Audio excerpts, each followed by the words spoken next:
ஜெய் ஸ்ரீராம் ஸ்ரீராமதேவா.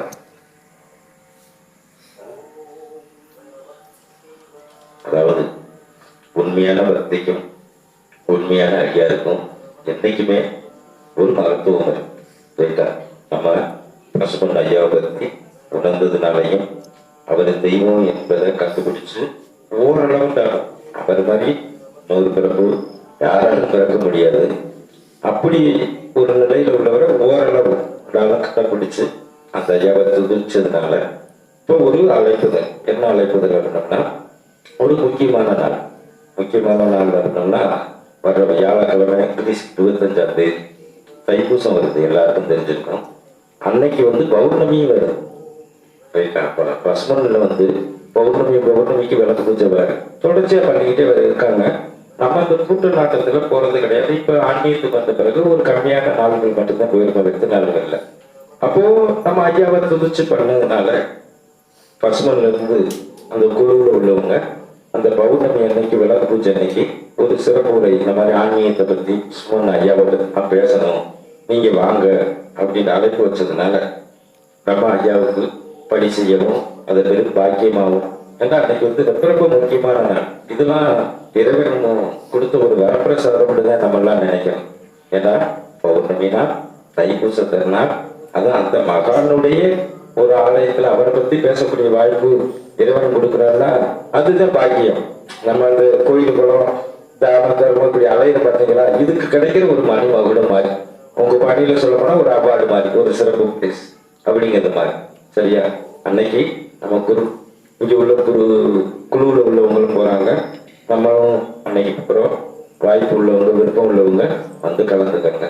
பௌர்ணமி பூஜை அன்னைக்கு தைப்பூசத்தை அன்னைக்கு நம்ம முருகனுடைய 7ஆம் படை 8ஆம் படை அப்படின்னு சொல்லி இருக்கிறத காட்டிலும் முருகன் கோவிலுக்கு போறவங்க போங்க, வாய்ப்பு இருந்தா பக்கத்தில் உள்ளவங்க அங்கேயும் வந்து கலந்துக்கங்க. அதுக்கு பிறகு இப்ப சொன்ன மெத்தடு தான் தைப்பூசத்தை அன்னைக்கு ரைட்டா. பூசத்தை அன்னைக்கு வீடு வாசல்லாம் சுத்தம் பண்ணி, சாமி சொன்னாரு 22ஆம் தேதி சுத்தம் பண்ணியாச்சு, இன்னைக்குமா வீடை சுத்தம் பண்ணணும். நம்ம 2 தான் குளிக்காட்டி நம்ம உடம்பு என்ன ஆகுங்கிறது எல்லாருக்கும் தெரியும் ரைட்டா. சுத்தமா இருக்கிறது ஒண்ணும் கிடையாது. எவ்வளவுக்கு எவ்வளவு நம்ம மேனியை பராமரிக்கிறோமோ அதை கட்டி பராமரிக்கு வீடுகளை சுத்தம் பண்ண நம்ம ஆற்றல் மெயின் பாயிண்டா இதுதான் இருக்கு. மெயின் சுவிட்சியே நம்ம இருப்பிடம் தான். நம்ம எவ்வளவு சம்பாதிச்சாலும் இருக்கிற வீடு நல்லா இருந்தா தான் நம்ம நல்லா இருக்க முடியும். இந்த சுற்றுமுறை நிறைய பேருக்கு தெரிய மாட்டேது. நான் உழைக்கிறேன் மிச்சலையே நீ வைக்கிற இடம் ஓட்ட பெட்டிக்குள்ள போட்டுட்டு போட்டதை காணா என்ன இருக்கு, ஒண்ணுமே இருக்காது. பெட்டி கீழே அடப்பா இருக்கு. அது மாதிரி நம்ம இருக்கிற இடம் சுத்தமாக இருந்தா எல்லாமே நல்லபடியா நடக்கும், நல்ல சிந்தனை பிறக்கும், நம்ம எடுத்த காரியமுள்ள நல்லபடியா இருக்கும். நம்ம பகுதியில வீட்டை கண்டுக்கிறதே கிடையாது. என்னைக்கோ ஒரு நாள் அவ்வளவுதான்.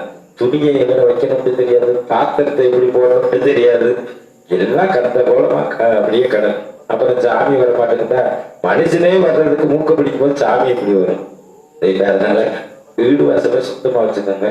நுழைவாயிலுக்குள்ள சாமி இருப்பது மேக்சிமம் கரெக்டா வச்சுக்கோங்க. நம்ம பல முறை சொல்லியாச்சு.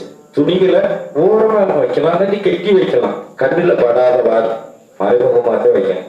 பாத்திரம் பட்டங்களையும் ஓரமா தான் வைக்கணும். முடிஞ்சா அன்னைக்கு வாரத்துக்கு ஒரு முறையாவது ஓரமா வச்சு துவைச்சு காய போட்டு வச்சிடணும். நிறைய பேசலாம், நிறைய பண்ணிக்கிட்டு இருக்கு டைம். அடுத்த பார்க்கலாம். சரியா? பெரிய கொடுமை இந்த பொங்கல். எதுக்கு பொங்கல் வைக்கணும்னு வர மக்களை பார்க்க எப்படிலாம் மாறி போச்சு உலகம். ஆடியோட விரிவா சொல்றேன். எதுக்கு பொங்க வைக்கிறோம்னு தெரியல, எந்த நேரம் பொங்க வைக்கிறோம்னு தெரியல, எந்த பக்கம் பார்த்து பொங்க வைக்கிறோம்னு தெரியல. 12 மணிக்கு பொங்க வைக்குது, மேற்கு பார்த்து பொங்க வைக்குது. என்ன பெரிய கொடுமையா அதுக்குண்டான விளக்கங்களா எடுத்து பாருங்க. இப்படி போச்சு. நாகரிகம்ங்கிற பேர்ல எல்லாமே நடமாறி அம்பிட்டு போய் கடைசியில வாழ்க்கையும் சுருங்கி போச்சு, வம்சமும் சுருங்கி போச்சு, சுற்றுச்சூழல் எல்லாம் சுருங்கி போய்கிட்டு. நம்ம முன்னோர்கள் ஓரளவு கடைபிடிச்சதுனாலதான் இன்னைக்கும் ஓரளவு நல்லா இருக்கிற ஒரு நிலைமையா இருக்கு. இப்ப நாகரிகங்கிற பேர்ல அதுங்க என்னென்னமோ கழிவு நிறைய பேருக்கு அவங்க வேற சித்திரவதை மேல சித்திரவதையா இருக்கு. சரிங்களா? சரி, நல்லது நினைங்க, நல்லது செய்யுங்க, நல்லதே நடக்கட்டும். ஓம் நம சிவாய. ஜெய் ஸ்ரீராம் ஸ்ரீராமதேவாய நமः.